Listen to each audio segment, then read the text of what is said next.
I want you to do something for a second right now as you're listening to this deep dive. Just look up. Yeah, take a look at the ceiling above you. Exactly.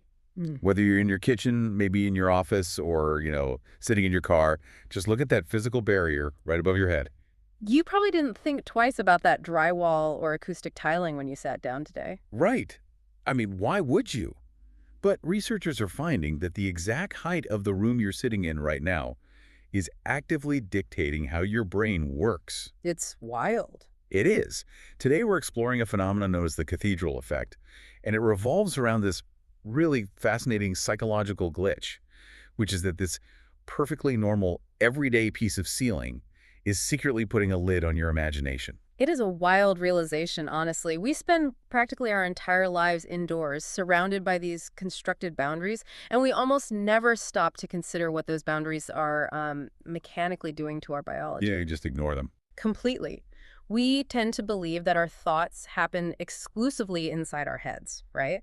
Like the mind is this isolated internal engine that is completely separate from the room it occupies. Right. But the reality is that our thoughts actually happen in the space around us. We are quite literally cognitively sculpted by our architecture. That premise just completely hooked me. The rule of thumb that researchers have started to land on here is incredibly striking. Oh, absolutely. Essentially, if you want to solve a highly specific math problem, you should sit in a room with a low ceiling, like a basement. Right, something cramped. Yeah. But if you want to touch the infinite, like if you want to generate a truly original idea, you need to find a ceiling that is 30 feet high. And to understand why a 30-foot ceiling unlocks that kind of big picture thinking, and this goes back to some foundational research from 2007 at the University of Minnesota, led by a researcher named Joan Myers-Levy. Right, and we aren't just talking about people self-reporting that they felt a little cramped or whatever. Yeah. They actually measured the cognitive output, didn't they? They did. The researchers took participants and put them in one of two identical rooms. Yeah.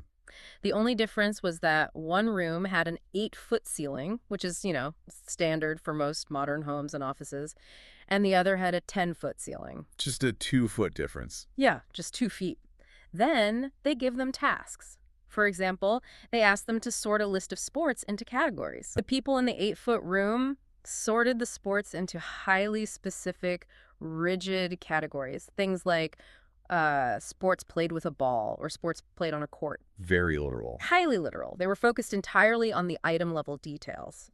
The participants under the 10-foot ceiling sorted the exact same list into broad, abstract categories. Like what? Things like sports that require physical exertion or sports that build team unity. Wow. Just 2 extra feet of vertical space fundamentally altered their cognitive focal point.